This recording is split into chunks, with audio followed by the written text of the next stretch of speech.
I'm good. I'm ready.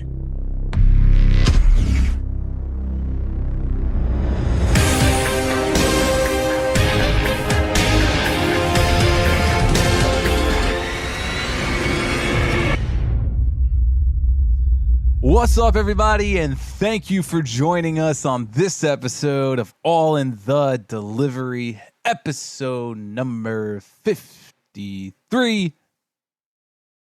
And guys, let me start off with introducing my co-host before we get into it, because we got a few topics to talk about and a few things to say. So introducing my co-host, that's right, all the way down in West by God, Virginia. Fuck. Luke, how's it going? I'll tell you, man. The work week was something crazy, and I'll get into that because Friday was a topic in itself, and the work week was shitty. Yeah, right? It seemed like right before we went on. So if we're on the phone, I just said this before we went on. So it's Dave, myself, and Nate, and for like 30 minutes there was no even speaking. You just heard. Like just grunting and like we were like, man, it's only fucking Wednesday, but shit, yeah. I mean, well, you get through it. The weeks, every week comes to an end, and it was, I'm going to get into that a little bit later, but yeah, man. And I've got a vacation. My last vacation week's coming up in about 3 weeks. Yours is, I know you're about to get yours, or literally right now. So. Hell yes! If you're listening to this, I am home enjoying my time with the family. No, I actually took this week because it's the week that daycare is actually closed for the kids. So she has a week off, whatever, she goes away. So daycare is closed for the kids. So so the wife can work and I'll be home with the boys, hanging out, chilling. So. Oh, nice. That worked out pretty well then. Hell yes. I'm excited. And like Thursday, though, this past Thursday, dude, I was just in the mood where it was just like, I do not want to do this. Like, I even had people, like, I just was not feeling it. I was not in like the right, I don't know, headspace for it, I guess, just to work or whatever it was. I don't know what it was. But like, even like the people at some of the stops I went to, like, they were like, dude, are you okay? I was like, dude, I'm just not.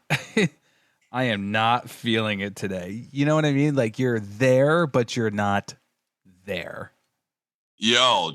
Your body's there, but you're just like, man, yeah.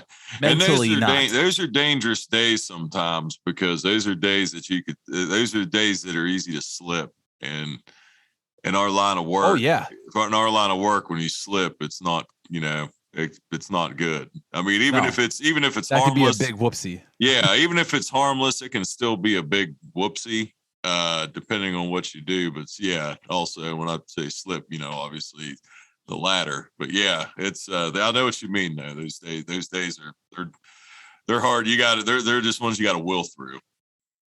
Right. Exactly, dude. But anyways, I'm glad to be here with you, dude, to be chatting and just another episode to have some fun. Yeah, man. Because this one, I mean, if to talk to say, to talk about Brandon. Oh yes, our guest that will be joining us later, guys. You're not gonna want to miss this one. He is a funny dude. Awesome interview with Brandon. Yeah, the guy that I've known for many years. It was I had a blast talking to him, because I haven't seen him in a long time. So even seeing him on the just in the Zoom was badass. But I will say, and I know you'll agree, like it is difficult because like after we were done, I was like, dude, I had to, I had to stop with Fairmont State, because we could have talked about Fairmont State for fucking till midnight. We could have talked about so much shit. Basically, dude, I was like, it's hard to navigate. I was digging at him to try and get a good story out of him about you that you may not remember, but he didn't want to budge. I'll tell you right now, Brandon Manchion is a gentleman. He always has been. He always will be. Man is a class act, a good guy. and he wouldn't throw me. I would throw myself under the bus before he would throw me under the bus. Telling stories anyway. Yeah, he wouldn't. He wouldn't rat me out. But yeah, man, that was awesome interview. So guys, definitely stay tuned for that. Also, real quick, want to get this out of the way. The laundry list of things to do. First of all, guys, huge shout out to everybody that's responded back to us for the pod pad notices. Okay. We've got those in the mail to you right now. Those got sent out. It took a little bit longer because I had to go to the post office, get stamps and shit for that. So, in our line of work, it's kind of hard to get to the post office when they're open. So, but those are in the mail for you guys. Got the first wave out there. Some of you guys messaged me after I posted that post on the Instagram, Facebook page. Go follow AITD Pod. So some of you guys messaged me afterwards. I got your names down. I got your addresses. So the second wave of those are going to be going out to more people as well. So huge shout out to, that's right, you guys are going to be the official AITD street team. All right. So thank you guys for that, because just helping to get the word out there. Start tagging shit. Start tagging those other company drivers and and Schmedlex and Cramazon. I don't even have one. I don't have one to rhyme with him. Oh, but no, that's a good one though. Cramazon. So yeah, huge shout out to you guys. Thank you very much. Also, huge shout out to the Patreons as well. Because without you guys supporting us, we wouldn't be able to do this. We wouldn't have been able to get the info notices. We wouldn't be able to create all that stuff. So all that stuff is because of you guys. So we're super excited for what's to come. So huge shout out to Tony, Sam V, Andrew, Fernando, Nate, Clement, Jerica, Tad, Sam C, Luke Cole, and Ryan Fitzy. So thank you guys so much for the continued support, all right? Because we got great things ahead. Yeah, it's all because of you guys. Appreciate you all so much. Thank you. Also, last but not least, if you haven't yet, if you want to become a Patreon member, go to patreon.com/AITDpod. The link will be in the description of the episode. Also, the other link is deliveringgreatness.com. That's our website. Go check that out. That'll also be in the description of the episode as well. So go check out all the goods that are on there. Woo! Damn, dude, I'll tell you what. I just had to rattle us off. I'll tell you, I'm so glad you do that, because if I had to do that shit, man, we would fucking be here for 45 minutes. I'm telling you, this is it's all right there. best moderator in the game. No, I mean, just I'm talking everything, because I would end up, when you go down the list, especially if I'd end up fucking something strike and I'd just tell a story or start fucking trailing off. Yeah, we would never get to it. But dude, what you said, the second wave of those, that just put the light bulb into what the first thing I wanted to bring up with this week, but it wasn't really this week, but we've had these food packets. We've had food packets for kids, for grade school age kids. As young as pre-K, I would say, I don't know what the exact age, that's 4 or whatever, but I know kids, people that have pre-K age kids that are getting them up to like high school age kids. So most from what I've what I've heard from the parents was they were all encouraged to sign up for this. And because it's for a good cause. It's supposed to help for families that needed help during these times, and they're going to get a shit ton of food. But I don't think people realize how much when you say shit ton of food, dude. I delivered at WVU. I delivered on campus. That's a. I know it's not the biggest university, but there's fucking over 30,000 students there, a lot of people that work there. And when HelloFresh deliveries used to come, I used to dread it, dude. I would think I would see those fucking green boxes on the shelves, floors, and just be like, shit. Knew it was that day. Dude, those fucking HelloFresh deliveries at that university were fucking nothing to what these, dude, my route was so fucking condensed, but like I couldn't imagine being a preloader having to load these things, because I'm talking every kid, you know, you have, so say, I mean, your boys would be too young if you lived here, but let's just say, you know, Xander and Grant are grade school age. You get two boxes, and you get two of them twice a week for, I think it was 3 weeks. And dude, this shit, like, there was good stuff in there, but what I gotta fucking talk about, I've been blowing your ears off about this all probably for 3 weeks since I found, no, it wasn't 3 weeks, at least when I found out about it. Because I asked you about it, because I was mind blown. But so one of these things fucking damaged on me. Fell, you know, because there was just shit tons of them like stuffed on the shelves. So one fell, and I pick it up, and I heard there was milk in these things.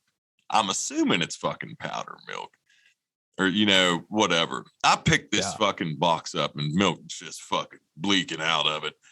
I was like, holy shit. Did it smell? I mean, it didn't smell, but I'm sitting there like, it's fucking 93 degrees outside, and it's sitting here in this fucking hot box oven cargo. You know, I mean, I don't have to tell you, you know, that everybody listening that's in the business, you all know fucking, you know what I'm talking about. So I'm mind blown. I'm like, what the fuck is this? How is this? I was like, is this non-perishable milk? What the fuck? This is fake milk. I didn't know what it was. I didn't know they made anything. So I end up, one of them I delivered to, somebody opened up. They ended up giving me, there was beef jerky or turkey jerky bites, a couple pepperoni rolls. They just gave it to me. They said, not the whole box. They said, here, take some of this. We got so much shit. We just, you know, most people were just donating them, because it just, you know, it was just so much stuff. So I look at this milk in there. I'm like, I got to see this, because one of these things broke, and it was fucking leaking everywhere. I'm mind blown what this is. So they said, yeah, I don't want to drink it, because you look at the expiration date, it was like for over a year. So this shit could sit on the shelf for over a year. I guess if you open it, you have to refrigerate it then. But I mean, there's condensed milk, like canned milk you cook with. But dude, I was so fucking just mind blown by this. I was like, so this is not dairy milk. There's like this. So when I think milk, I think cows. You know, I think dairy. I think refrigeration. Dude, I don't know. It was so that blew my fucking mind. And then I thought, man, I wonder if people start drinking this shit, and just like, if these kids will end up turning, like, all being like over 6'8" and just being monsters. I don't know what the hell's in this milk. Maybe we'll get some professional athletes out of them shit. Oh my goodness. But dude, I mean, 50 plus more stops easy every day. But dude, it was just the bulk. I mean, it like, I never, will I see something like it again? Probably. Still got a long ways to go, but dude, I'd never experienced anything like it. No shit. That's crazy, dude. And I got to blow your mind one more time. And I think you already know what I'm going to say. Oh, is this about airplanes? Oh, well, let's just get into the segment, right? Because it's been a while since we've introduced this segment. Yes, it has. Good. I'm so fucking glad you said that, because I wanted to get that COVID relief. I'm gonna have nightmares about the boxes. I kind of wanted to get that fake milk out of the way, and now I just wish I had one of those things from Men in Black that you could just fucking flash that thing in front of my fucking face, and I'd never see multitude foods again. But you guys did a good thing. Your company did a good thing. It just it sucked to deliver, but you did great. There you go. They did good. So guys, it's been a while since you've heard us, but listen, this segment is called Get in the Big Picture.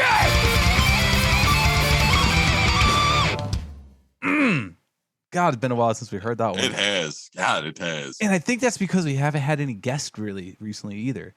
Like, we started doing that when like the guests were lining up. They were like, you know what? We held back on the guests a little bit. We had a bunch of episodes with me, you, you know what I mean? We had one with the whole entire AITD family. And Yeah, I mean, it had been. Let's get it back in it, you know. Yeah, we're gonna start. You're gonna start seeing guests come up again because we're gonna still see. You'll still see us do what we've been doing, but we're gonna kind of mix it in now. That's right. But yeah. So Luke, airports. Yes. What the fuck happened down there?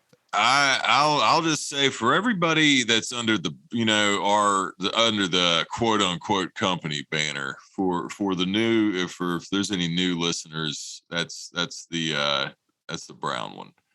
I can say that. I have so many questions about this topic, but I just want so everybody under our banner, you all know about late air.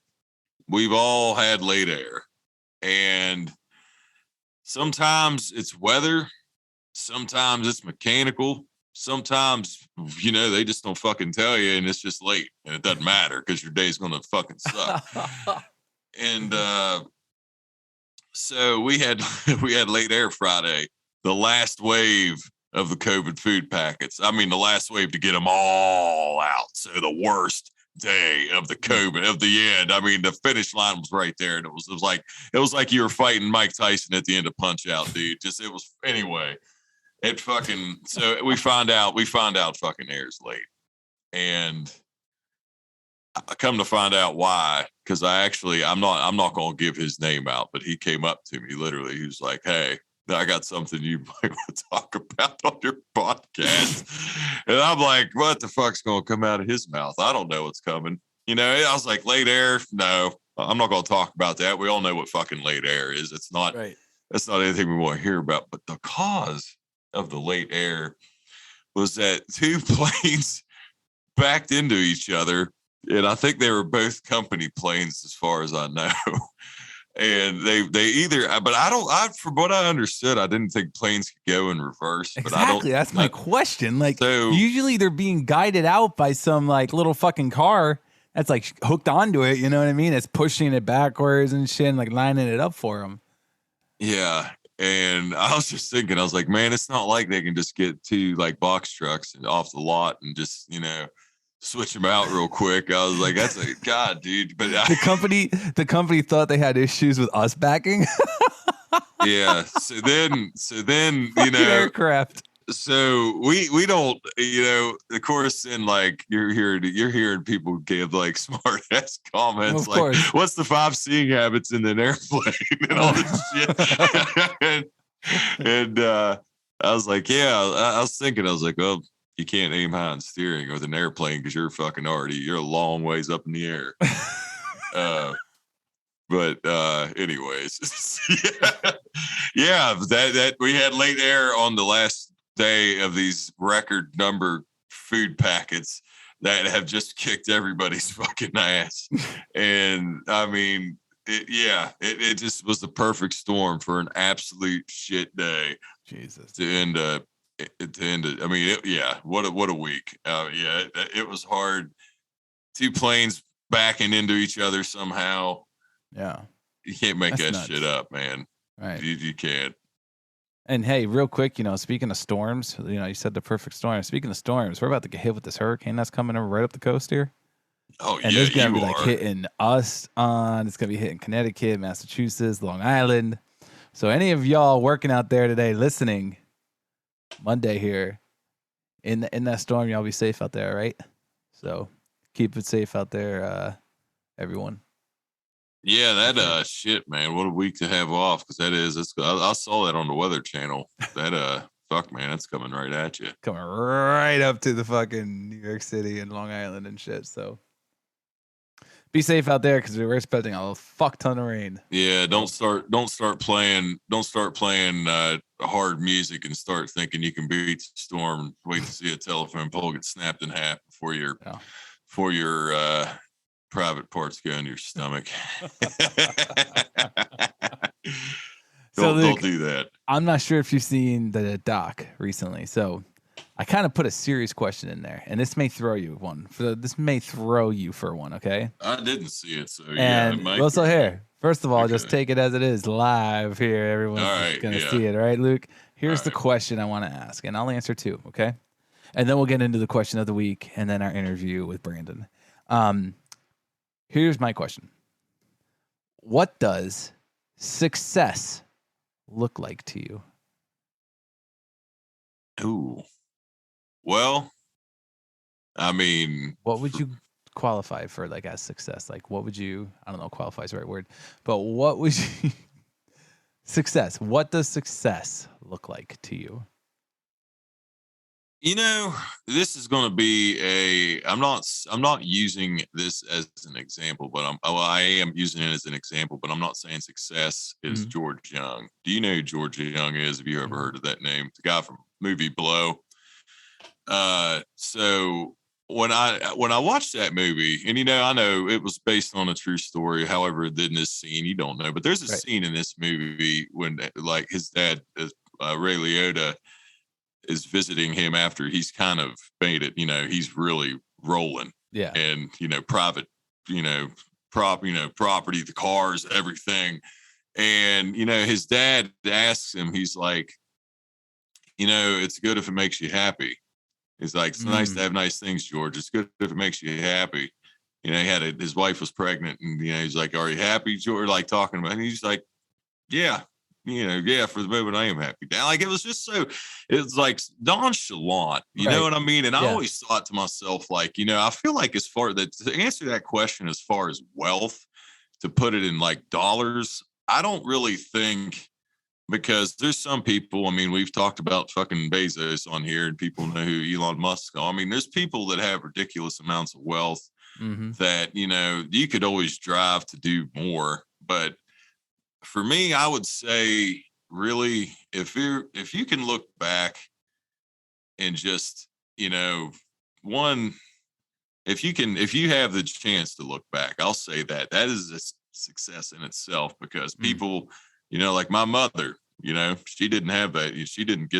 She didn't live long enough to have that chance to look back at it. So, if you can make it that far, that's at least something, because, some people aren't that lucky, but Sure. I think if you can look back and just be happy, if you can be happy your with your life, if you have family, if just but as far I could say comfortable. I feel like wealth is irrelevant. I mean, I really do. For me personally, it is relevant, and I think Yeah. for a lot of people, it does drive people to do. Sure. I'm a fucking gambler and a poker player, man. I like winning. I like winning fucking money. I'm not gonna say I like seeing stacks. Yeah, whatever. I'm Right. not gonna say I'm not driven by money, but I'm not.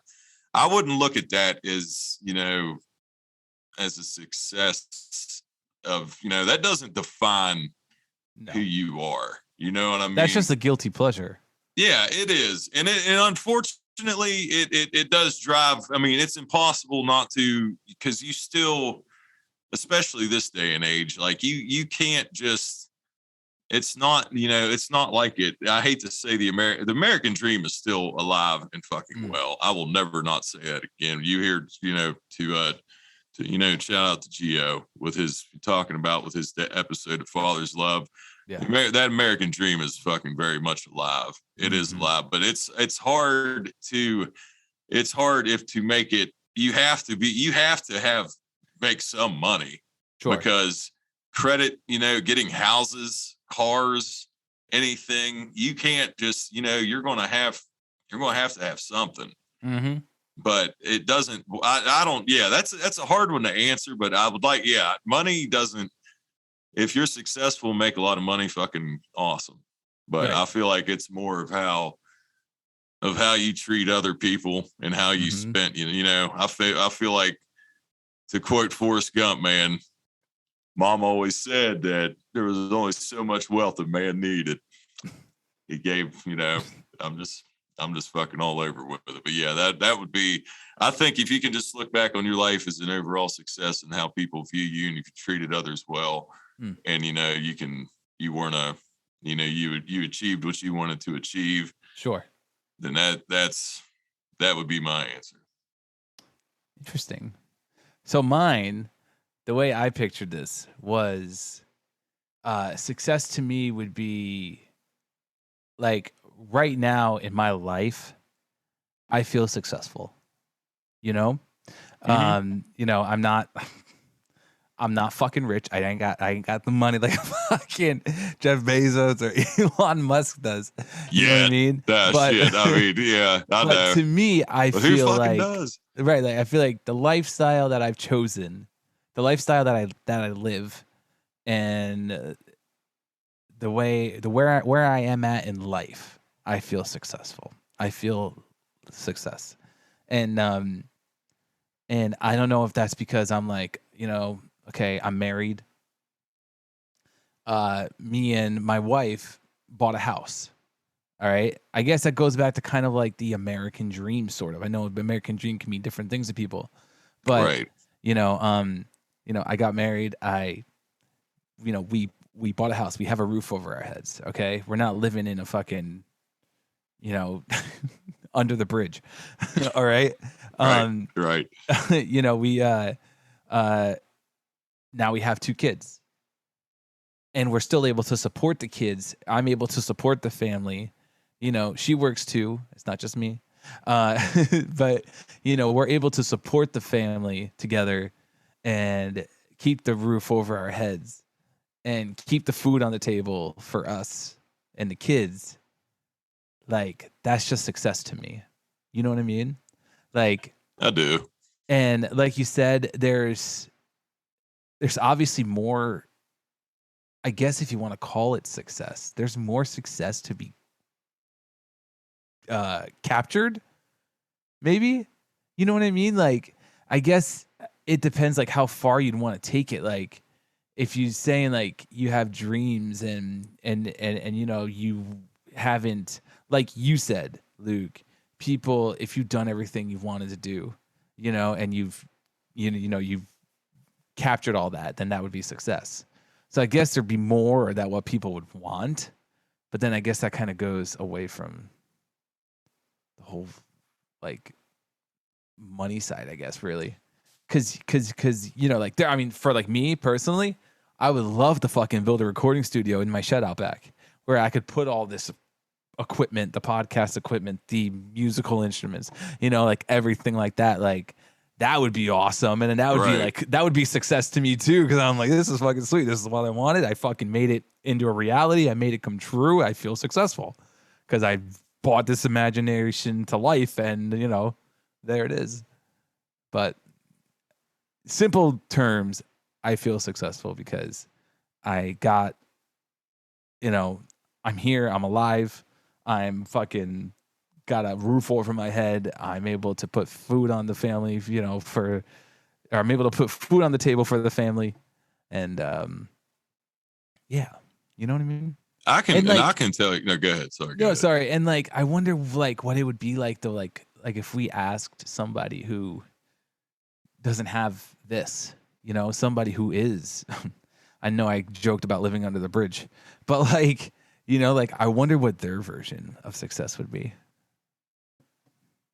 And I don't know if we'll ever find out, but it's fucking sad to me. Yeah. I mean, that was, as far as that goes, that's tough to answer because it's just like, you just kind of got to walk in someone's shoes and know, everybody's situation's different. So,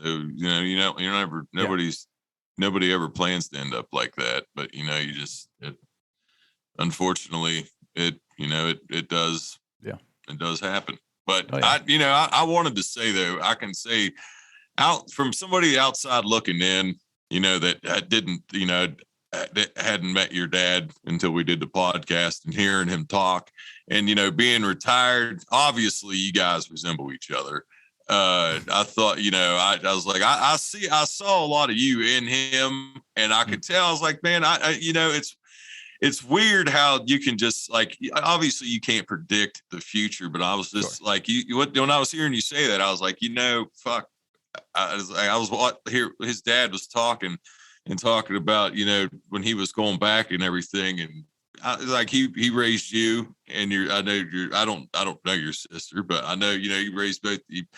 You guys raised two kids. You got a great relationship with them, and and you're past it. It's the same way with you and your boys. So it's like looking at it.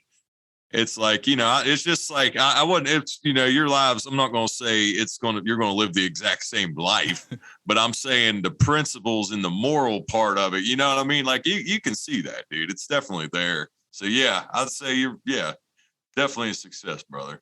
In my eyes, anyway. Yeah, man. I'll give it to you. Yeah, I just saw that and I was like, what is success? And I was like, that'd be an interesting one to ask, just to see the responses we would get, So. Yeah, right. So, but anyways, let's get into the question of the week. We shall. And I think the question, I'm still confused because there's 2 questions of the week posted now, and I don't think we've done one yet because we're a little behind on schedule with the recordings. Yeah, so I think the one that we have right now, the question of the week is, what inanimate object do you wish you could eliminate from your truck or vehicle? Yep, that's right. So we got some good ones, and there's a lot. So let's run through them. Because we still got to get the Brandon. This one here is from UBM 239. Says, I know this will make some babies cry, but I'd eliminate the cradle. Sorry, not sorry, cradle babies. I would eliminate the cradle too. Well said, Brad. Area knowledge. Yeah. Next one's from me. I said the bulkhead door. Imagine how much time we would save. Like my bulkhead door, I don't know if it's happened. I mean, I'm sure it happens to other people too. But sometimes maybe you go back in the truck and you have to open it up and your truck's not started. And you go to push the button, but nothing happens. But all of a sudden the light starts lighting up on the dash and you're like, what the fuck? I didn't just push it once. I pressed and held it. Come on, what are you doing? Then you're sitting there dicking with her for a minute. And minutes, if you do it, minutes starts adding up. And they're a pain in the ass. They are. Oh yeah, I would eliminate bulkheads. Next one's from DMC 2008. Says the broken fan. Let me ask you. Let me ask you something. Do you use the fan in the truck? Do you have one in the truck? Fuck no, I don't even have a visor anymore. So you don't have a fan? Nope. Would you use it if you had one? No, because it affects my music. I don't like them because that fucks up my sound. I got to turn my sound bars up and the battery dies quicker, so I just wouldn't use it anyway. All right. I have my own truck now, so I don't have a fan. All right. I mean, me personally, mine's always on. In the summertime, it's always on. The shit's always on. It's not on high. It's on the lower setting. But I just constantly need that little bit of airflow, I guess, flowing through. I don't know. I think I sweat more than the average human being. I have overactive sweat glands throughout my body. I don't know if that's a thing, but I mean, well, it is. I guess it is. I don't. I mean, it happens. It's fucking hot out there. Yeah, fucking right. Next one is from Ups Maine. Says the metal piece around the base of the seat. I get out of my driver's side 60% of the time and whack my ankle bone against it 10% of the time. Damn. We all been there. That fucking does suck. We've all been there. That's a good one. Very good. The responses to that one were pretty good too. Next one's from Josh Allen. Says the constant beeping and bulkhead door. The constant beeping. Absolutely. That I'm so lucky. I have this one beep that's just kind of rogue that starts at the very beginning, but my blinkers, flashers, none of that beeps. It's quiet. God. Hell yeah, dude. Yeah, I hate that. That drives me crazy. Yeah, that's crazy. My truck too. Is it's quiet. It's like. God, I probably shouldn't have said that because somebody hears that I might end up having a beeping truck because they'll know it's gonna fuck with me.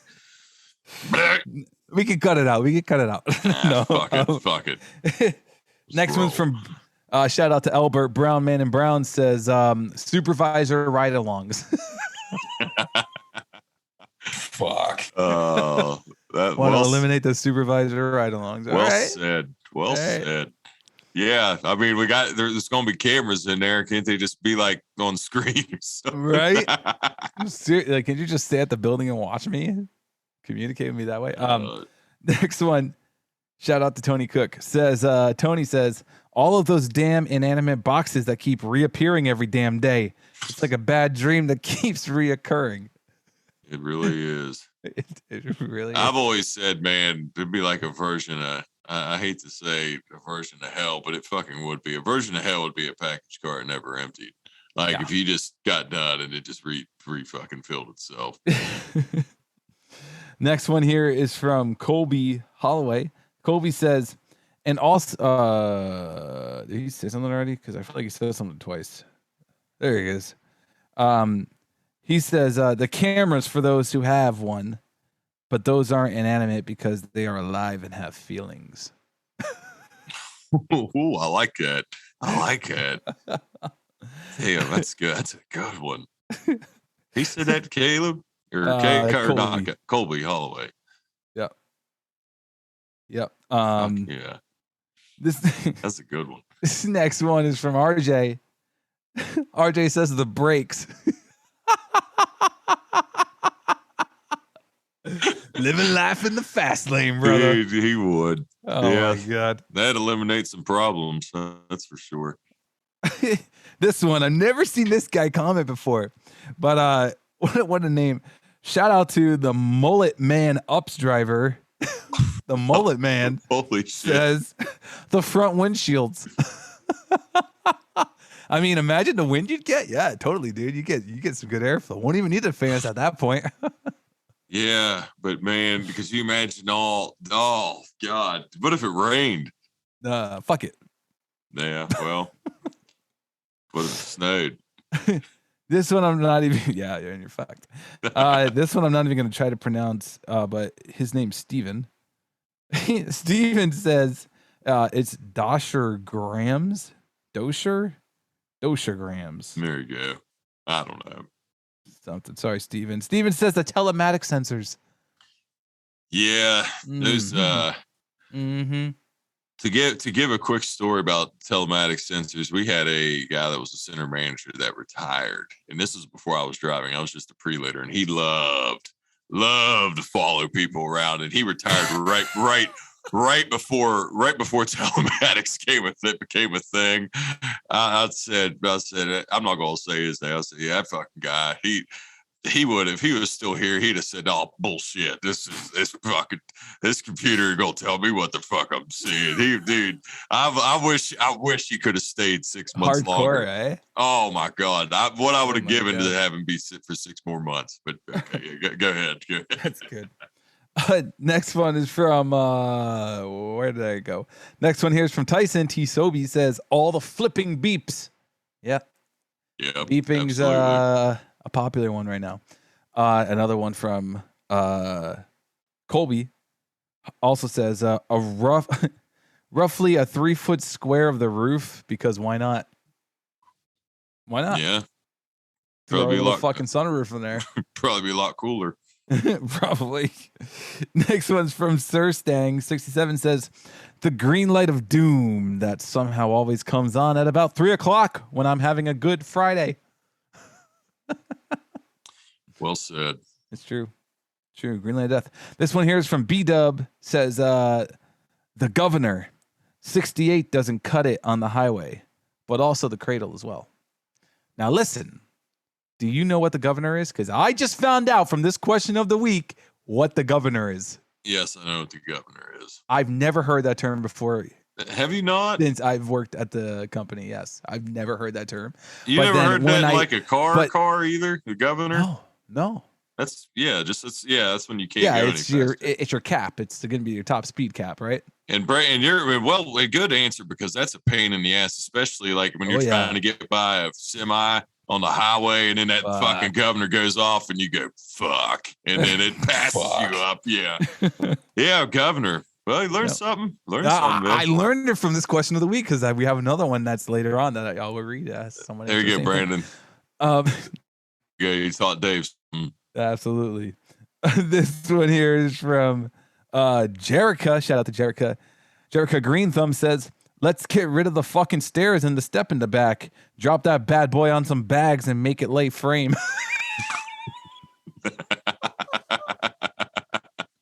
Fuck it, why not? I love it. So I can lower that bitch. I love it. This one's what the fuck? This one's from Shitsagrams. What's his real name? Mikey. Shitsagram, also known as Mikey, says stupid camera. Yep. Mm-hmm. Camera and beeps, popular thing. This one here is from Lindsay Ann. 808 says, my God, the nonstop beeping and clanging of everything not bolted down. Also, the metal cover where the engine is and cup holders are which turns into a freaking laser beam to my face when the sun hits it at the right time of day. Oh, yeah. If you keep your truck clean, as soon as that sunlight hits that fucking engine cover right in the center there, that shit beams right up at your fucking face and then you're blinded. Yes. Sucks. Yeah, that does suck. Yep. Next one here is from Matthew Crowder. Says, the previous driver's piss bottle. Yeah, that was such a good answer. I remember seeing that one. I was like, oh, that was I saw that one early in the week. God, yep. Yeah.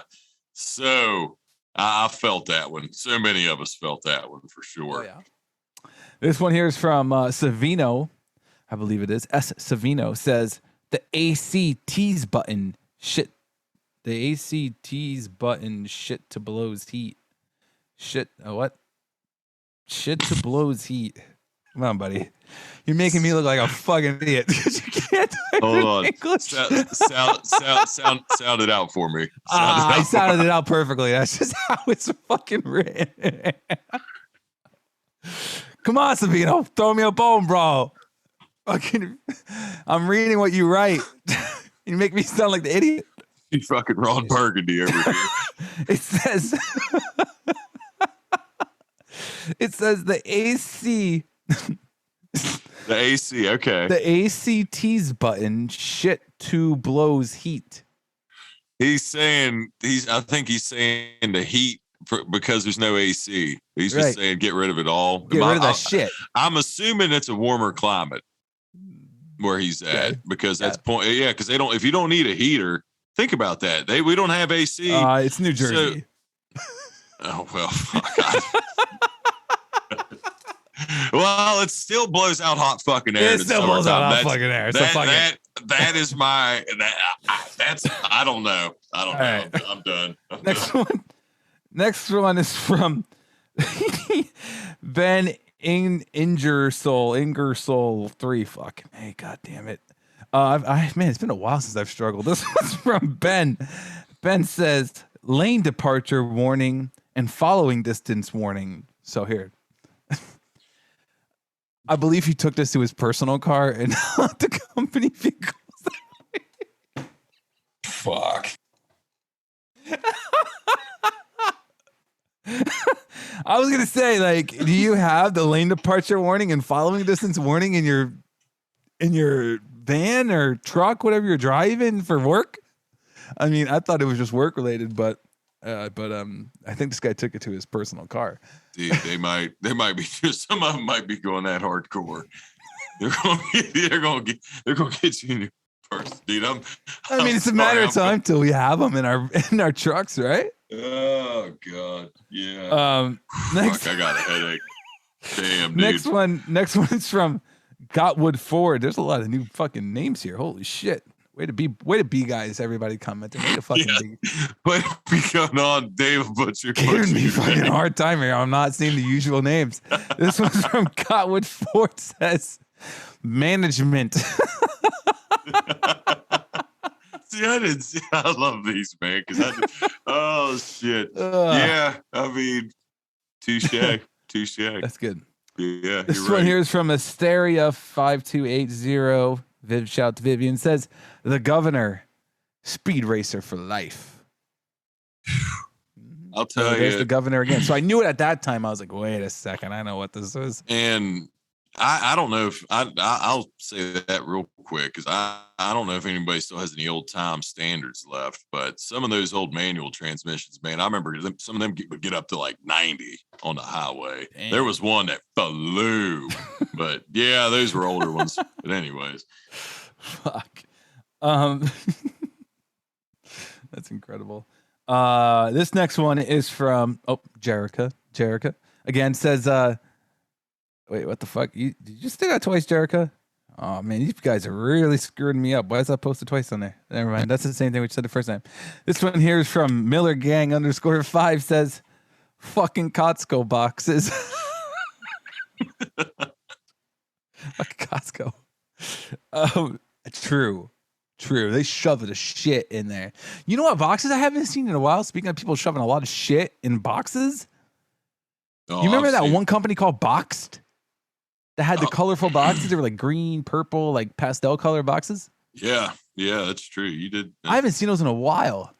Because one of my customers used to get one like once a week, and I'm just thinking about it, shoving shit in boxes. I was like, I haven't seen that company in a while. COVID's got them now. COVID took them under. COVID got them. Maybe I don't fucking know. This one here is from DJ Create R.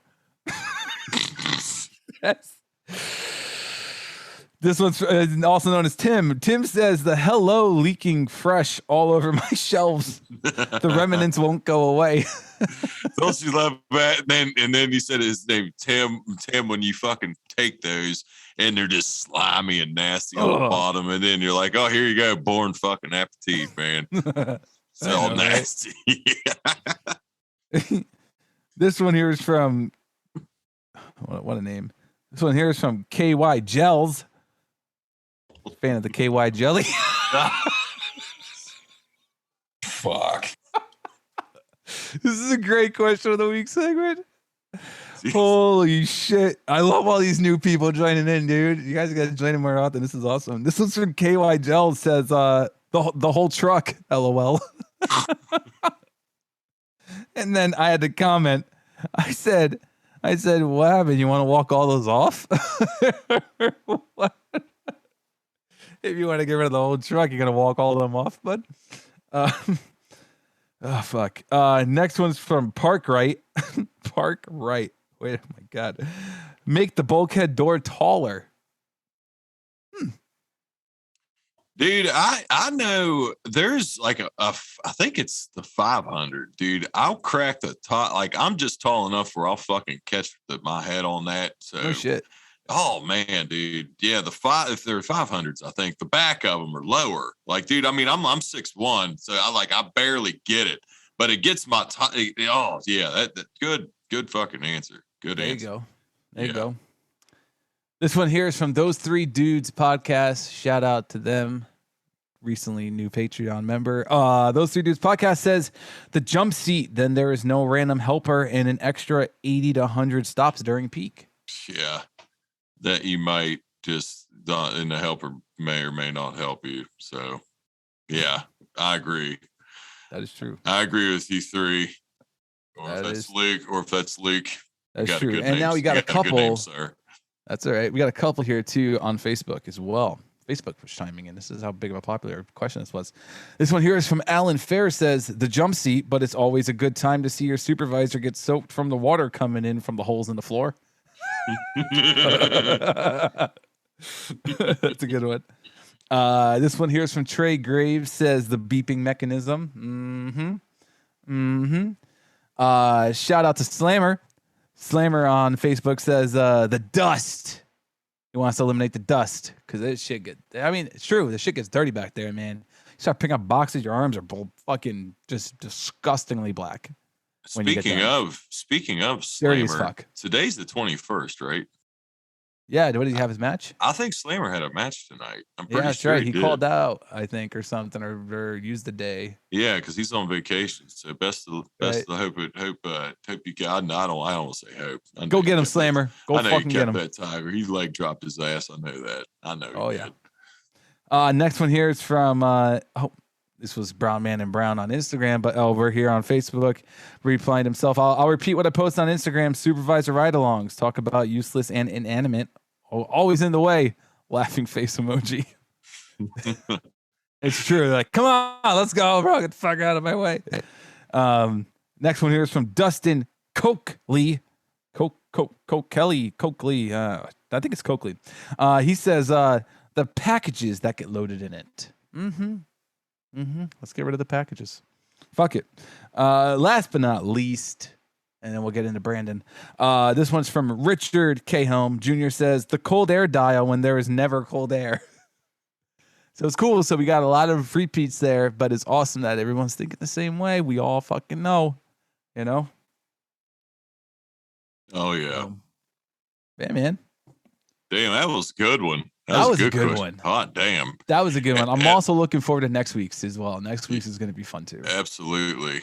And I'm looking for you guys, for all of you, everybody, every new person that ladies, fucking chimed in. You all, everybody that, I'm looking forward to you. Come on. Listening to this interview with Brandon Manchion. What a good one. You guys are going to love this. And I want to say something real quick because I don't know if he listens or if he'll hear this or not.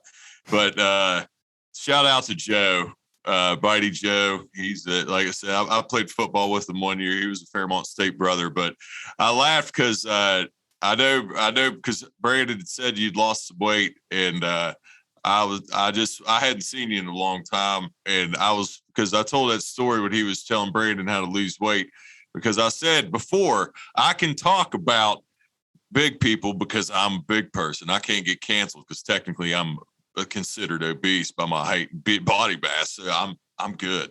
But I just want to say, dude, if you do hear this, WVU would beat Miami's ass, and I hope you're doing well. Well, with that said, guys, let's get into the interview. And Brandon will laugh at that. With Brandon Manchion. Here we go. And we're back here, guys, with our special guest. And I'm going to let Luke do the honor of introducing him. So, Luke, take it away. Yeah, the best moderator in the game is giving me the privilege tonight because I know this is like the first time I've ever done this. But this guest is an old friend. He's an old friend of mine. We've known each other damn near 20 years. And from the Fairmont State days, as far as the company goes, he's got 9 total years in. He's delivered package. He's currently on feeders. He for anybody that's in the fishing on the YouTube channels may know him as the Baltimore Angler. But this is a good friend of mine. And like we were just saying, first guest we've had on in a while. Everybody welcome Brandon Manchion. Woo. Thank you, man. Thank y'all for the opportunity, man. Glad to be here and to hang out with y'all. You know what I'm saying? Dude, yeah, I've been looking forward to this one. Dave can attest to that. I've been giddy. I was like, dude, I was just thinking there's so much little shit that I thought just of like from getting out of the preload, ordering food at Cracker Barrel to being like here we are in 20. You bringing some memories back right there, Luke. Dude, I mean, so much stuff. And here we are in who would have thought 2021 we'd be podcasting here. We're still doing the same job. We're in different states. But, dude, it's first and foremost, man, I will say, I mean, it's going to be way belated by the time this comes out, but his birthday was recently, and I've told you already, but I'm going to say happy belated birthday. Happy birthday. On here. Appreciate you. Appreciate you. Oh, thank you. Fucking awesome. Awesome. So, Brandon, what we usually do is just let our guests tell our listeners about themselves. I know that may be a little weird, but tell us about yourself, dude. Where are you from, and how long have you been with the company? So, I'm actually from Charleston, West Virginia. Grew up there, played football in high school, good enough to get a scholarship, and then went to Fairmont State where I met the wonderful dude below me right here on the screen, Luke. And man, I tell you what, he and I, we've had some of the worst, best days ever. 90-degree heat, 100% humidity, full pads, two-a-days, sweating, doing our thing in football. And then after a while, we kind of went our separate ways. And then next thing you know, 2008, we see each other again working. We're on the preload. So, that first day there, I was unloading trucks. And I thought it was going to be my last day because it felt like 2 days all over again. But I said, you know what, man? It's a good, reputable company. Let me stick it out. You know what I'm saying? So stuck it out. Eventually went on to the belt loading trucks. Did that till August 2012. And then I got hired by Maryland State Police and became a Maryland State Trooper for 4 years.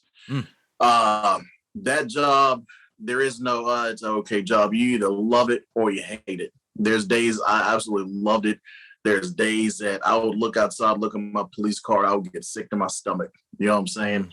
But once I had my kids and a few too many near-death experiences, mindset kind of changed a little bit. And I said, you know what? I don't want my kids growing up without a father. So I got out of that line of work, went back to here in Baltimore, Maryland. Cool thing with Baltimore, there's so many opportunities at this building. So I was able to jump right into delivery. Did delivery from 2016 until February 2019, where I went to feeders, and I've been in the feeders ever since. And here we are, That's awesome. So I have to ask you, because you said you obviously met Luke at Fairmont University. Mm-hmm. Were you ever there for any of those crazy stories that Luke's told us? Like drunken nights? Getting hit by cars and shit. He might even remember something I don't. There's so many nights. That's what I want to hear. So many times, I was just, I'm trying to think of things I can talk about, things I can't talk about. Dude, it's been. You can talk about anything, like really. It's gotten deep. It's gotten hilarious before, but God, they know I got hit by a car. That story. God, that was not only got hit by a car, he totaled the car. That was my top one. That was the one people remembered the most, I think. But I mean, I don't know if nobody was there. There was only a few people that actually saw that. There was maybe 5 or 6 people that saw that. So that's not something that people could say they saw. That's almost like folklore, I feel like. Oh my goodness. The legend of Luke. Yeah. That's what it seems like. Like really. LOL, Legends of Luke. What a great abbreviation. That sums it up. You should totally run with that, Luke. That's pretty good. LOL. Oh, dude. Luke. What he was saying about 2 days and stuff, that's something that I still like when people say how hot it is when we work. I'll still sit there and think like there was a time, and it doesn't seem like it's been that long ago, but it has. It's been a hot minute. It really seemed like yesterday. It does. It absolutely does. And I'll sit there and I'll think to myself, like, man, especially like a couple of years, I'd go up to Fall Fest. I still, I'd get Fall Fest would be going on. 2 days would have. I look back and I'm like, yeah, I know it doesn't, but like you said, it doesn't seem like it's that long ago. But I think about if I would try to do that now, I would die. I mean, I would. I did that with no sleep back then. I could have 8 hours of sleep now and try that and die. I'm not going to mention his name, but I vividly remember we had practice after classes one day, and a particular backup tailback. Every time I walked past him, he just reeked of alcohol. Like it was just coming out of his pores. And he's still having an awesome practice. And Luke, I know you know who he is. But I know exactly who you're talking about. Every time he ran past, it was just so strong. And I'm sitting here thinking to myself, like, dang, do the coaches smell that? If I can smell it, I know they smell it. You know what I'm saying? Right. And that guy he's talking about, he was an amazing. I mean, yeah, isn't that awesome though about how like like you said, he probably had one of the best practices he's probably ever had, right? He didn't lose a step. Right. I knew he was hungover because I could smell it all over him, but he didn't miss a step that whole practice. Oh, dude, He didn't miss a step that whole practice. And like that's funny because like one of the podcasts that I actually listen to is a hockey podcast. I'm a big hockey guy, and they have stories from all these ex-hockey players that come in, retired players that come in, and they talk about their nights when they were out till 5 a.m. drinking, partying, and then they got practice at 8 a.m. They got the morning skate at 8 a.m. and then like they come in and they're like, I had one of the best practices I ever had. And then that night game, he scores like 2 goals. He's hungover, 2 goals, 4. Like they're like one of the best games of his career. And it's so funny how that translates to like sports and the way people can actually perform. Yeah. Pretty incredible. Pretty incredible. Dude, I'll actually, in honor of Brandon being on here, I can actually tell a funny story drinking related with that because I have a story, but I didn't end up being, it wasn't a highlight, but this is, I wasn't hungover. So I know you remember the college lunch. So, oh yeah. So is this still there? It's still there. The college lunch still stands. It is still there. One of my favorite places to get some wings, man. You know what I'm saying? Dude, it was amazing food. And this place, Dave, it only served beer. It wasn't like a full-fledged. There was no liquor there. And it was kind of like, I don't know, it was more of a laid-back place. It wasn't a place like the coaches. If they would look for players being out in places, they weren't really looking there. So, I mean, it didn't have, there was no like dance floor. It wasn't really a lot of it. It was just like, Brady, you got good food. And I was sitting there the night before. And I could say his name because he wasn't involved with this. He wouldn't care anyway. But Scotty C. Oh, man. So we were out and we weren't out late. We were just drinking a couple beers and we were playing Slippery Rock. So this might have been your true freshman year, maybe. You're playing what? Yeah, because Slippery Rock. Oh my God. Slippery Rock is a university in PA. The Slippery Rock University. PA. Oh, okay. Yeah. So story. Actually, I have an interesting story about Cal PA that happened just last fall. I was right outside of their school. Something silly happened to me. You didn't get beat, but as long as you didn't lose to them, because that's what they did. They beat the shit out of us. Oh, they always did. Had us on Fox News and Tourists, on Fox Sports Network, live on TV all over for the country to see. Probably the only televised game Fairmont State's ever had. but tore us up. Yeah, they beat the shit out of us. But fuck you. That was just. I think honestly, I've accepted over years. We were just one of those feel good games for them. They knew they won't whoop us. We were a tune-up game. We were a tune-up game for them. They were better.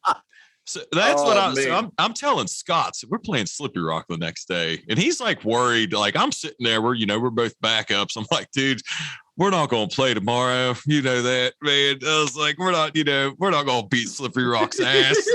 So, I forget if it was Robinette or whoever it was, dude. Somebody went down like for a play or two. I don't know. So I ended up having the first college play I've ever played was in this game against Slippery Rock. And we were away too, weren't we? Yeah, we were on the road. We were up there. Yeah, we were up there. I remember that game like it was yesterday, man.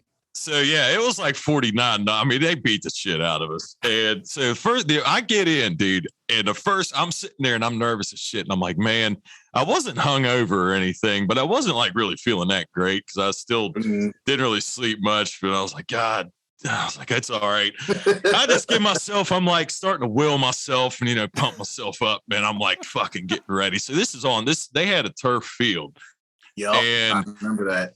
And we snapped the ball. I was playing left guard, dude. So their fucking nose guard, he just like, he put his hand into me and got underneath my shoulder pads where I got back on my heel and I heard 2 steps on the turf and they're fucking it looked like I got dropped out of a plane, dude. This guy knocked the fuck out of me. And I mean, I went, the back of my head hit the turf, white flash. Scott sees dying on the sidelines because I was sitting there telling him, I'm like, dude, don't stop worrying. We're not going to play. And then I got taken out. That was literally my very first fucking play. That was my first college And you play got ran ever. over. Oh, dude, I didn't just get ran over. That dude knocked it was like he lifted me off the ground. They had male cheerleaders that were fucking as big as I was or bigger.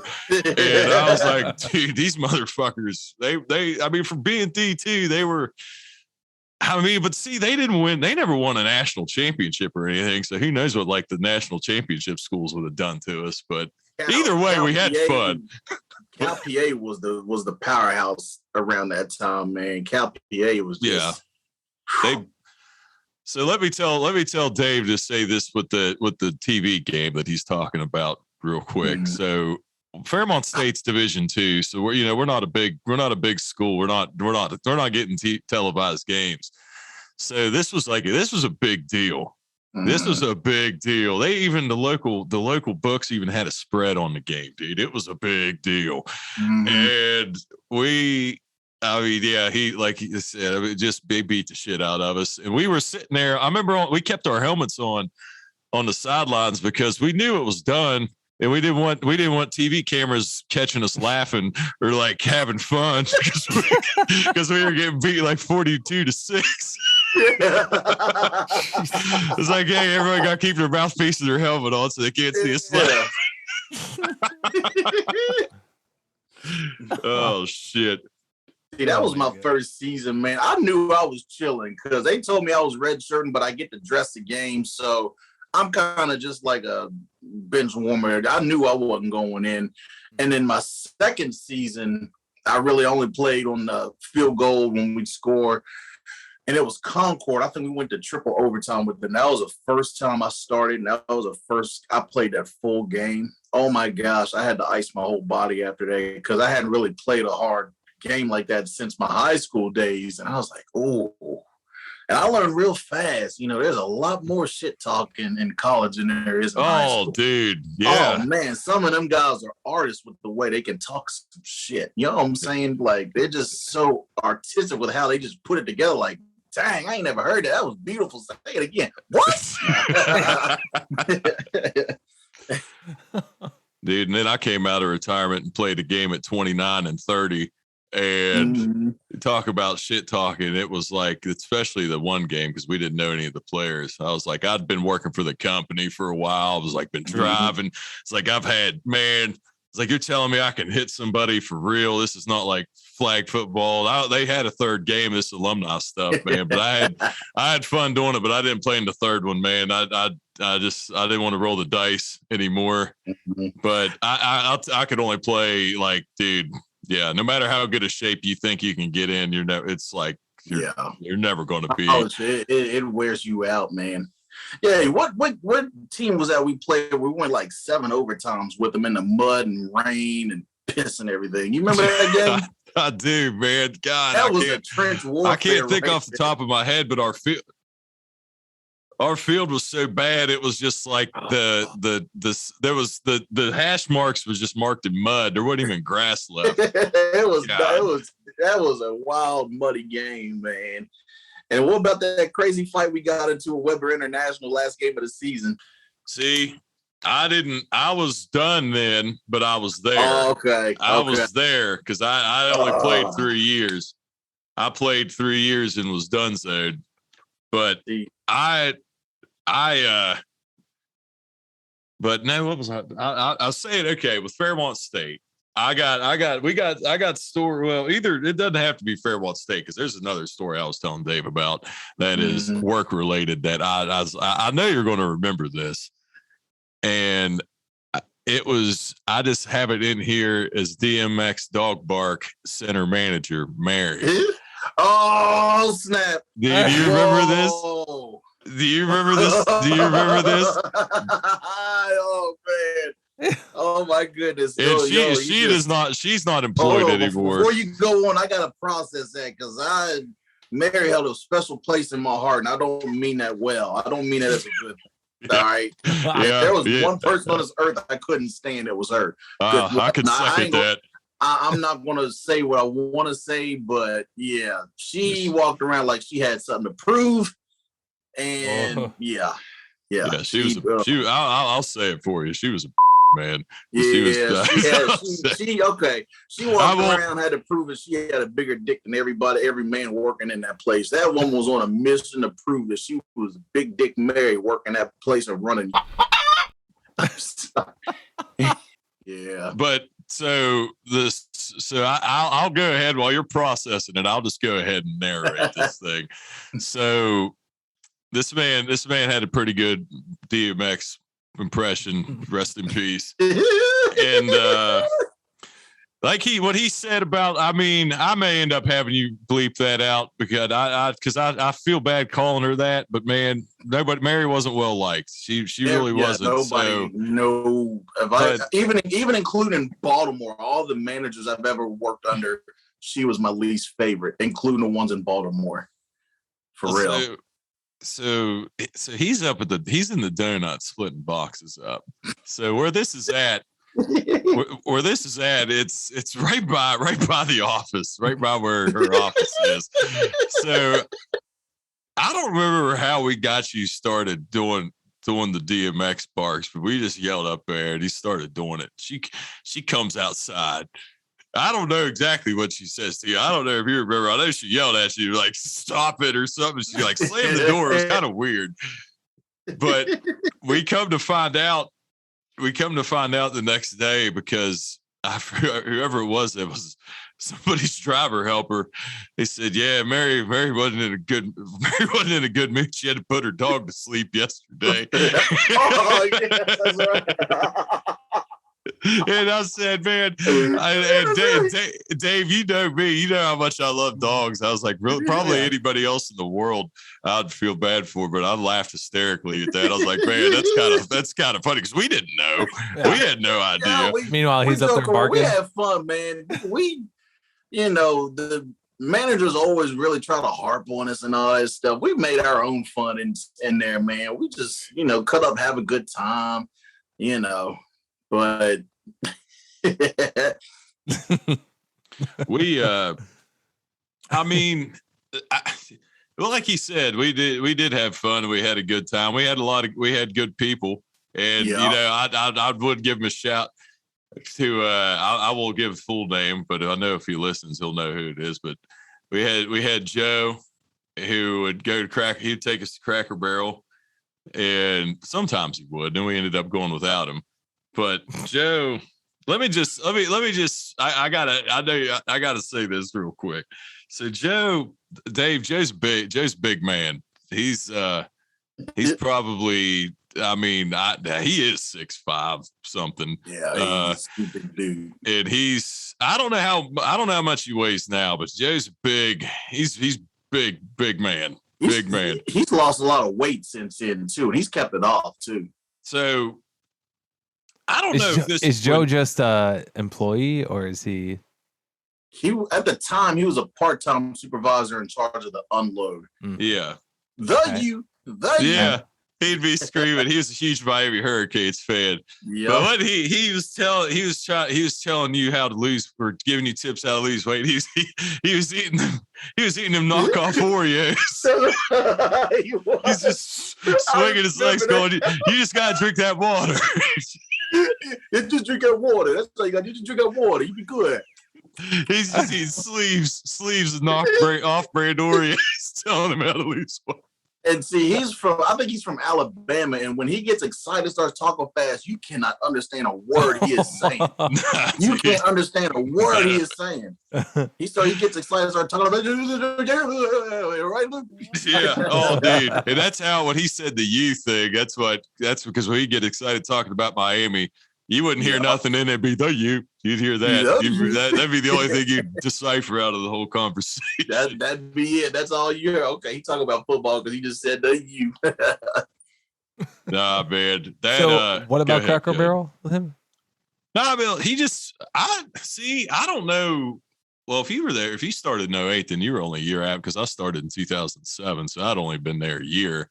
But I mean, he used to take us, he would take us to Cracker Barrel and he'd have well, maybe I shouldn't incriminate him on that. When I was there, I think I can only recall him going once because it was always like me, you, Rob, Zeke, and Logan. Logan would always go there too. Yeah. Because he get his apple brand muffin and coffee, black coffee with just sugar and no cream. I remember that's all he would ever get. Oh, and his egg white too. He'd always get the egg white. Dude, yeah, he didn't eat bad. He didn't eat.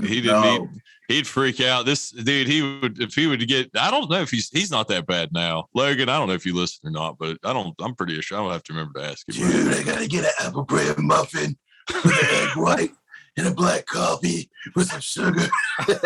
Well, for anybody that doesn't know Logan, that is dude. About exactly how he sounds. Dude. Oh my gosh. Logan, that's my dude, man. I like that. I love Logan, dude. That's my boy.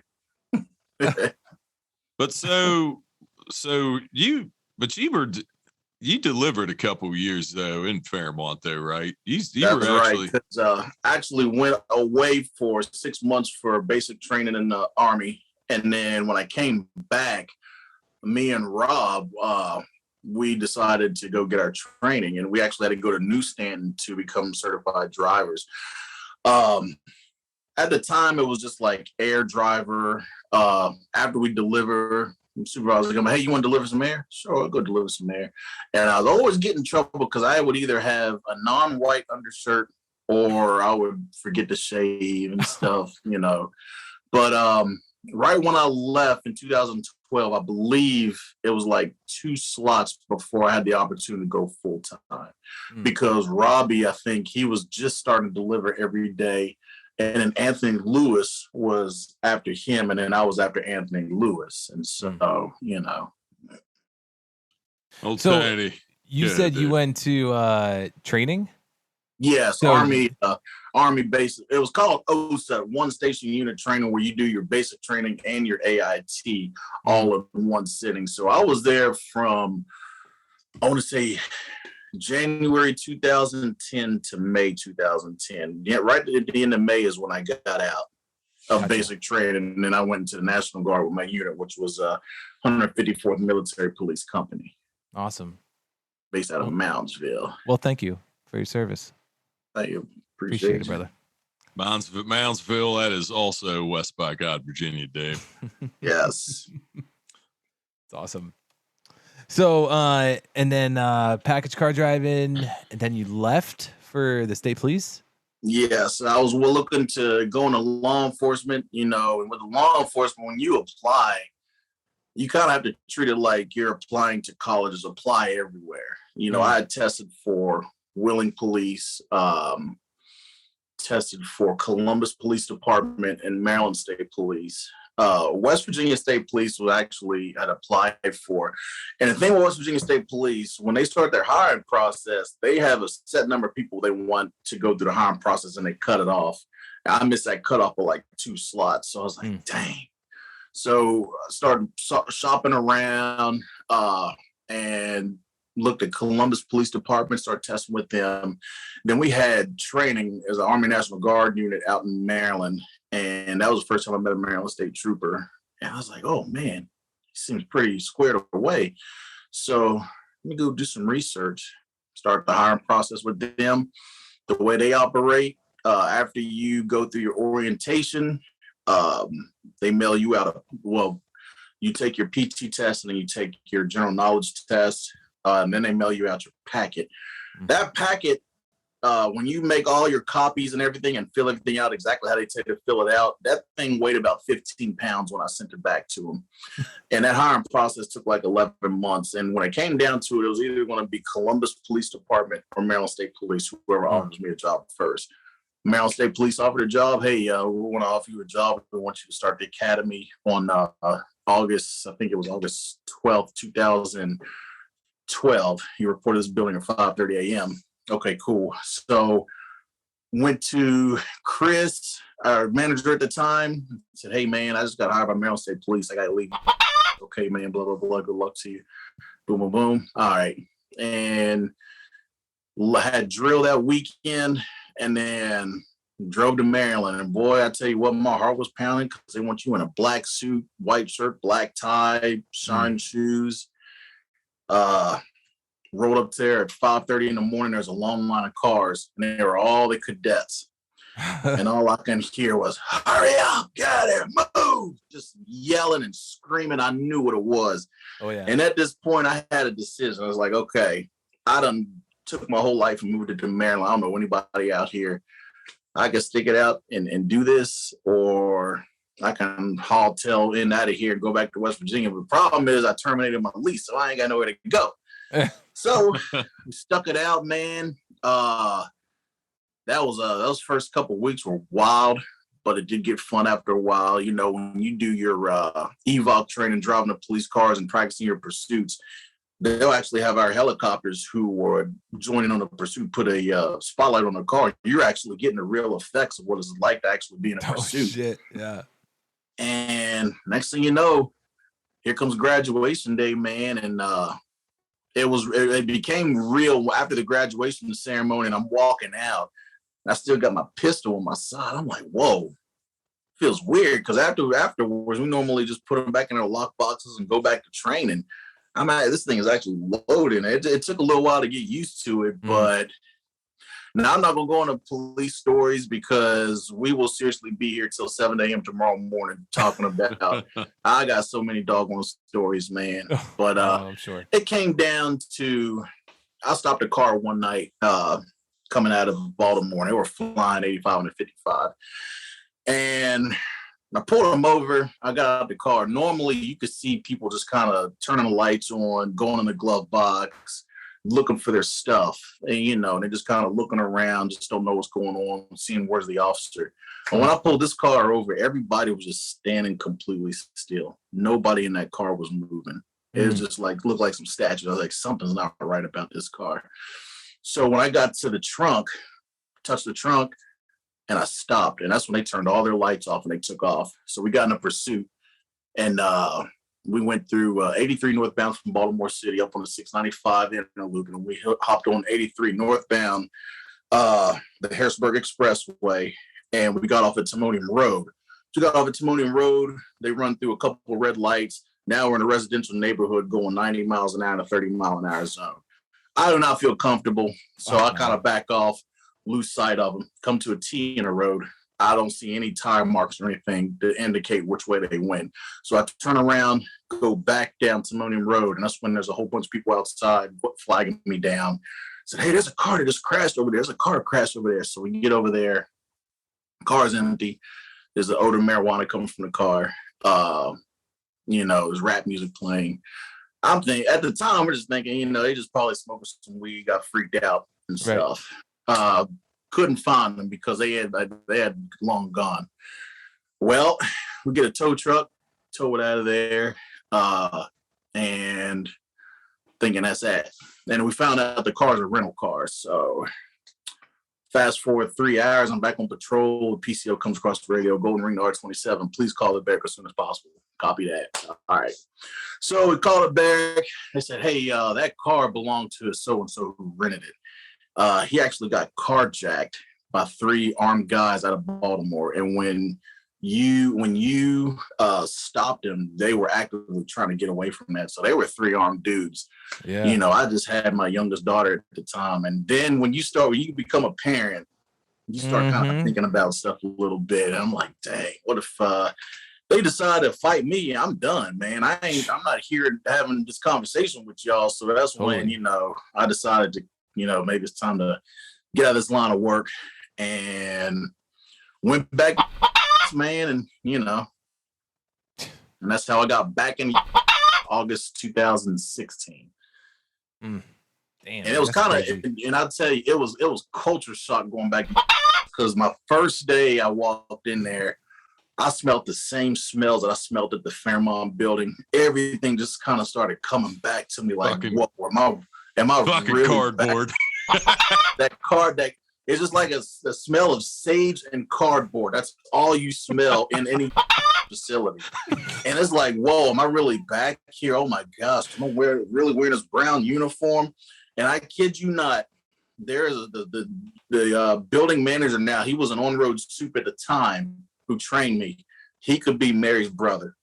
He looks just like her. He looks just like her. Damn. Dude, to fall back, just a quick side story about Mary. One time I saw Mary at the Wine and Jazz Festival in Morgantown, and we didn't speak it. There was no words spoken. And I'm telling you, dude, it was like a movie scene. Like when everybody else is like stopped, slow motion. And we walked right past each other, staring at each other in the fucking face. It didn't say a word. Both of us just stared at one another. And then like that Monday, she was just like, "How you feeling today?" I was like, "Good. How are you feeling today?" You know, and I was but no, I wanted to throw that one in there. Yeah. But with obviously if you were doing package in Baltimore, obviously I know because that is being just the city alone. I mean, the number of drivers coming from Fairmont, that had to be a big. How many? Well, it's interesting you say that because I'm about to draw some comparisons between delivering at the Fairmont building and delivering at the Baltimore building. I delivered in this area called Pasadena, Maryland. Little bit of money out there. The key difference is this building's probably 4 times the size of the Fairmont building. This building has a lot more stops per car than the Fairmont building. As a matter of fact, I remember the most stops I ever remember having during peak season, my first time as a driver helper, we had 198 stops, and it was kind of rare. At the time, it was kind of rare to go around 200 stops. Now, peak season, I once ran 358 stops a couple times, and they weren't even thinking about it. Oh, yeah. But at the same point, the stops at this Baltimore building are 10 times easier than the stops in Fairmont. I tell guys, delivery drivers in the Baltimore building all the time, I don't think some of y'all would survive doing some of these routes in West Virginia because you're going to go places you ain't got no GPS. You ain't going to have no cell phone service. Your whole entire board might read rural route 1 box 53. You know, you good luck with that in GPS. You might go to a stop sign. That road might shoot off in 6 different directions with no road signs whatsoever. So you have to know it. And I'm telling you, any Fairmont driver could go to the Baltimore building and run a route easy. The Baltimore drivers are not going to go to Fairmont and run a Fairmont route. You get a little P500 with 50 stops, that means you're going to be hiking and going up some crazy stuff. That's true. I tell them all the time that the stops are so much easier in Baltimore, especially like Tanger Springs. You can have 450 stops because it's a big, massive neighborhood of townhomes where you're doing 90 stops an hour, especially if you got a driver helper, you know? Right. But yeah, it's this. Trust me, Luke. If you came to this building, the only thing you have to watch out. There are some areas that kind of hood. You know, we have some routes that actually has armed security that follows in the whole day because we've had drivers robbed on some of these runs. Fuck. But outside of that, it really ain't too bad. You know what I'm saying? And then there was one particular neighborhood I delivered in South Baltimore called Cherry Hill. You got to get signatures for everything because people like to swipe packages and steal them left and right. But outside of that, man, the Fairmont, the Baltimore building is 10 times easier, in my opinion, to deliver than the Fairmont building. Dude, I'm gonna walk into work tomorrow just kicking down doors. I fucking hope to God that we got some drivers that listen from Baltimore and they're gonna just fucking blow up the comment section when this comes out. Like, it's not fucking easy. It's not easy. I've looked at both of them. He's done it. I've done routes here in Pasadena, Glen Burnie, Catonsville, Baltimore, West Baltimore, and then I've done the routes like Maysville and Reevesville in West Virginia. I know the difference between the two. I will gladly. I know. I hope to God there's someone that says that's going to be hilarious. That GPS, man, it's you might have a few stops with no cell phone service whatsoever. Fucking right, dude. I had this fucking kid. It's like the same way up here too. Like my route up here in New York is rural. There's not a single fucking New York you in? The Hudson Valley. Are you out of the Island City building? No. What about the Nassau building? Nope, I'm more north. I'm Okay, like 40 miles south of Albany. Okay. Because I was actually last week before vacation, I was actually going up to Nassau. That's one of my favorite runs, man. Oh yeah, dude, Nassau's that's where I got my wife's family lives down there in Nassau County, so we're down there. Okay, Hempstead area, yeah. Oh yeah. Yep. Yeah, and, I like that run. That feeder run is a down and back run. You go down, go back, you're done. Oh, there you go.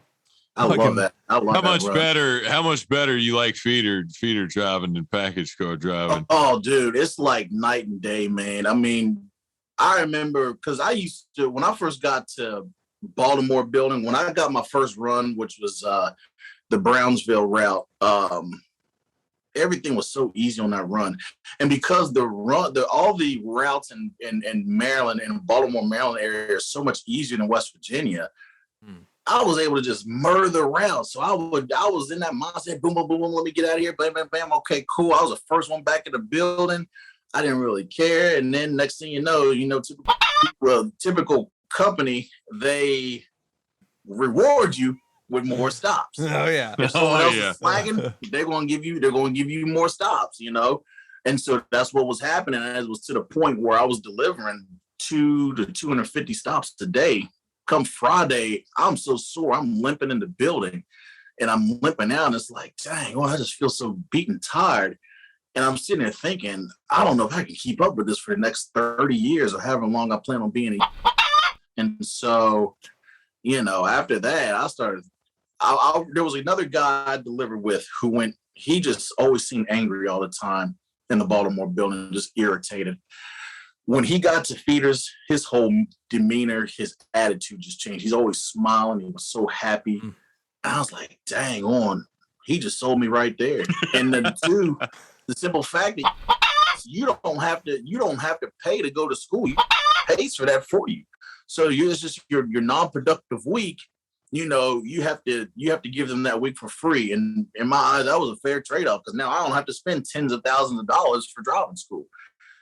So signed the list, got my training, was about to go take my license test, but right at the beginning of peak season, shuts down all internal training. And so all delivery drivers got to go back to delivery for peak season. And so come January came and went and got to February. And I'm sorry, no. January, the end of January, I had like a week before my learners expired because when you get a Class A learners in Maryland, it's only good for 6 months because the idea is for you to hurry up, get your license and not kind of linger and hold on to this learners. So I failed the parallel park the first time, and then the second time around, I passed it and everything, and then got my license, did my productive week, where it's pretty much like a supervisor going out on the road with you. Only you do it for a whole week. And once you pass that, you have some Homeland Security stuff you have to fill out because you go on a tarmac with some airplanes and stuff. And after that, man, it was pretty much, I'm a listed feeder driver. Now, the cool thing is, once you're listed on what's called the qualified listed queue list, you could go back to delivery if you want, but you're not required to. And so it was so cool because I went back I went back for 1 day, and they blew up the route that I was on. And I just couldn't find anything. Of course they did. Of course they did. Yeah. And I get back that day, I'm sore because I hadn't delivered a package in a while. And another driver, a feeder driver, comes out and says, "Brandon, what are you doing?" It's like, man, I'm delivering. Why are you delivering for? Because there was no work. They didn't need me in feeders today. Bruh, you don't have to deliver a package again. You could go on call and stay on call as a feeder driver. You don't have to deliver another package. I said, for real? I said, yeah. So I decided to mess with them a little bit. So I went to delivery that next day, and I didn't punch in my board. So I saw the route. They blew the route out again. I said, you know what? I'm going on call. Peace, I'm out. And I never delivered a package ever since, man. God, what an exit. That's legendary, dude. That's good. That's awesome. Oh yeah, I was like, I'm gonna get them back, and then of course that green light of terror when you got like 5 stops left, and they want you to go keep a pickup or take 20 stops off of somebody. Hey, call before coming back, and then they make it to where you have to reply and stuff. Man, I don't miss that, dude. That really just shitty. God, that's true though. Everything you just said. It's such a different dynamic. I don't even being in feeders now for what 2 years now. I ain't got nothing bad to say about any of the supervisors, the on-road soups. The only thing that kind of gets old, you get some of these brand new dispatchers who are barely old enough to drink alcohol, barely got any hair on their chest, and they think that term supervisor goes to their head, and they think that they think they're Mike Tyson or something like that, and they want to buckle, and you're like, dude, sit your little butt down. You can't even drink alcohol. Yeah, dude, freak out my face. But once if they're there for a little while, they get used to everything, and they're pretty cool. But it sucked at first because on the queue list, if you're at the bottom of the barrel, the very low of the list, you just have to wait for whatever work is available. And I was only working like once a week or once maybe twice a week. And you really don't have any authority to pick any job or anything like that. Mm-hmm. But what I did, I took my seniority. So now I'm in feeders. I did the corner contract. I go back to delivery, but now I'm almost called vacation coverage. So every week I get to cover a run where someone's on vacation. Upside is that I'm guaranteed to work now. Downside is because I think we have close to 200 drivers on our entire feeder list. Some of the oldest guys there, they went full time back in '78. They still there. There's a lot of guys, probably over 20 some guys who have been there since the late '70s, early '80s, who are still there. But right now, I just call and get my job. The problem is because my time slot is between 2 and 3 a.m. So even after we finish this tonight, I have to set my alarm to 2 a.m. so I can call in, hey, what you got available for next week? Choose a job, and then bam, keep it moving. You know what I'm saying? Nice. But there ain't no stress, no anxiety. The only downside, sometimes you might not get a good tractor. Now is really moving all their vehicles automatic. So we still got quite a few sticks of the tractors, but we don't have too many package cars that are sticks still. Yeah, you don't even get tested in a standard driving school anymore. That's true. Bullshit. I know, man. Yeah. I've thought, dude, there's a lot of shit that of course that could be a topic for another day. But I did want to ask you before, to say, I didn't know if you wanted to say anything about it, but I wanted to mention it was your YouTube channel of Baltimore Angler, because the Baltimore Angler, yes. And I saw I know you've been off for a little bit, you said, but I saw when you posted the other day, so that was awesome, dude. On YouTube for the subscribers, said, that's awesome, dude. Congratulations on that. 3,000 subscribers, man. And what was cool is normally my rate has been like 1,000 subscribers a year. Well, it was just right under 11 months when we hit the 3,000 subscriber mark. Might slow down a little bit because right now I'm kind of working on a long-term goal in the background, and it's consumed a lot of my time. But the benefits are I'll be set for the rest of my life. And I'm the kind of guy, I don't just talk about stuff. If I want something, I'm gonna make it happen. That was the same with the thing with the YouTube, man. The YouTube channel, I got divorced, and with having 2 kids and of course working, it was hard for me to have custody. So my ex-wife got custody, and I got awarded to pay child support. And at the time I had just started, so the pay really wasn't all that. And it was a struggle, man. I was struggling like crazy. So I'm not the kind of guy that looks for pity. I'm not someone that's going to feel sorry about myself.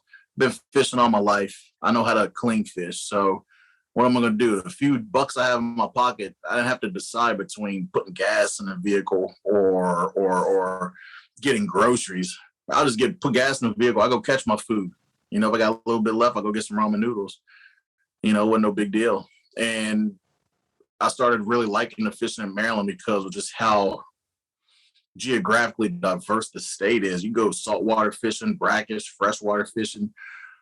I just really got into the catfish scene, and after a while I got bored with it. So I'm like, dang, I want to start catching the monsters. I want to catch some big catfish. So that's when real quick though, because we didn't mention it, but is that what your YouTube is about? Fishing? It is fish, yes. I'm a multi-species angler, but in 2018 when I started my channel, my thing was this: with child support coming out as a man and you ain't got much money, it's really demeaning and demoralizing as a man. If there's any females watching, right, you might think you understand. You don't understand that. All right. When you're a man and you can't, provide the basics for yourself, it's real demoralizing as a man. Yeah, sure. So I was like, you know what? Screw this, man. I'm not going to get upset about this and I'm taking all this money out and I'm not making that much. I'm going to make money another way. And so that's where the motivation from YouTube came from. Just kept grinding. September 2018, I launched my channel. My focus to all of 2018, my name is Brandon. I catch big catfish. Here's my results. And the following just grew and grew and grew. No shit. 2019, it was all about now let's branch out and start going after different species. I'll start showing people how I do things with my fishing gear. Next thing you know, now I'm monetized, making money on YouTube. And the cool thing is, even as we're talking right now, people click on my videos, I'm making money, and it's like your money's working for yourself almost. Downside is there's really not that much. Once you get to like millions of subscribers, that's when you really start making a lot of money. Of course, yep. And again, and YouTube, that's just two of my streams of income. I got 5 streams of income. I'm sorry. But nice. And now it's crazy because I always said when I hit top rating, man, I'm gonna make as much money as I can. And now I get my 8 hours and I try to get out of there. You know what I'm saying? I ain't trying to hang around any longer than I need to, but I do, dude. You because like I said, it hasn't been 20, but it's been close. I've known you for many years, dude. So I'm not. One thing I could say with everything you said, with like you said, with the police academy, with how you did, with either fight or flight, you didn't have a lease, so that you kind of forced your hand a tad, but you still chose to do it. Everything with with the YouTube channel and everything. I could say I could vouch for this man.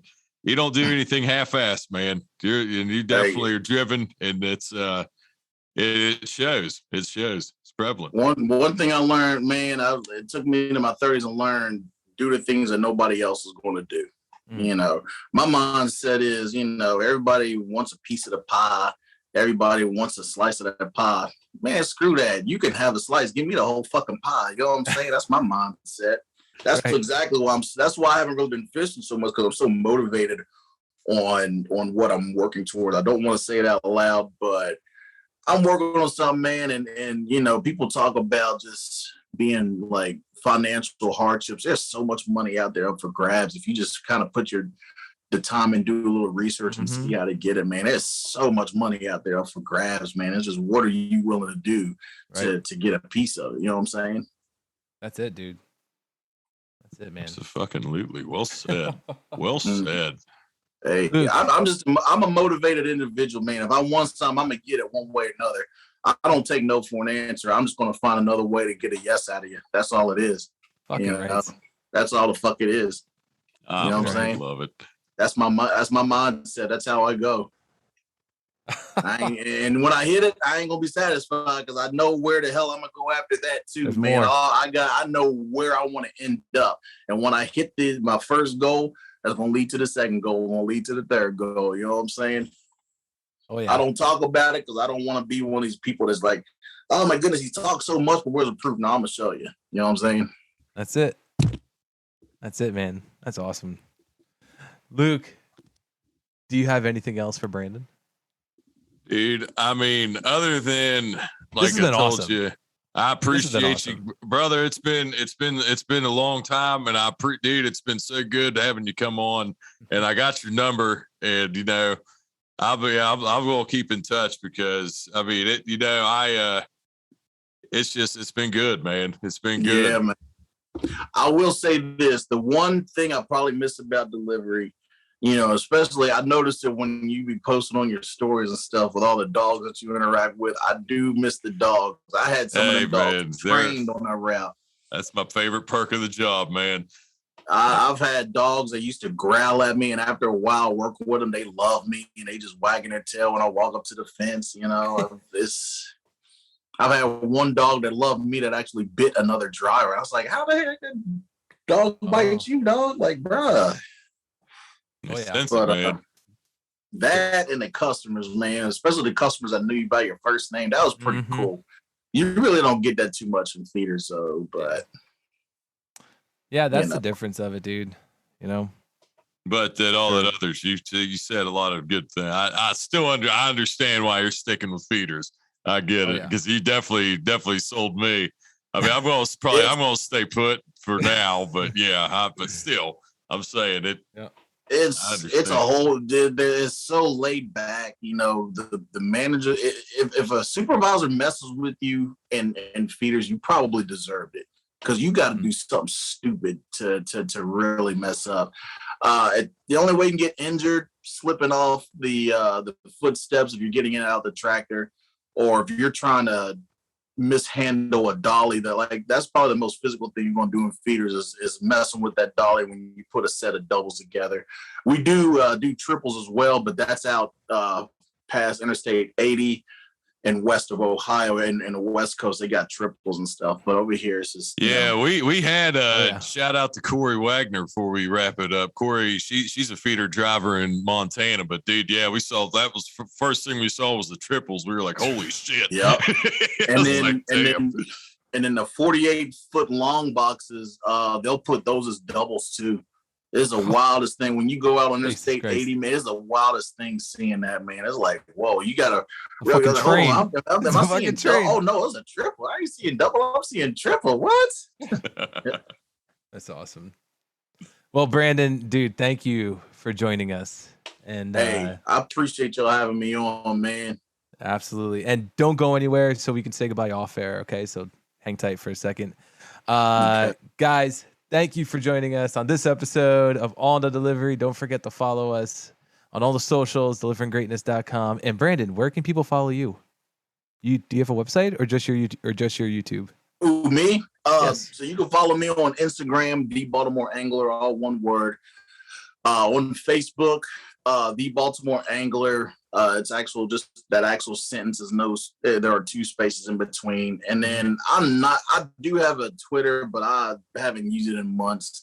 And then same with Snapchat. I hardly ever use it. I'm kind of old school, That's I try to keep up with all this stuff, but man, it's a headache with all this terminology and all this. Man, I don't know. I don't have TikTok. Y'all don't even try to look for me in TikTok. I ain't got no TikTok. I ain't doing TikTok. It's just too much.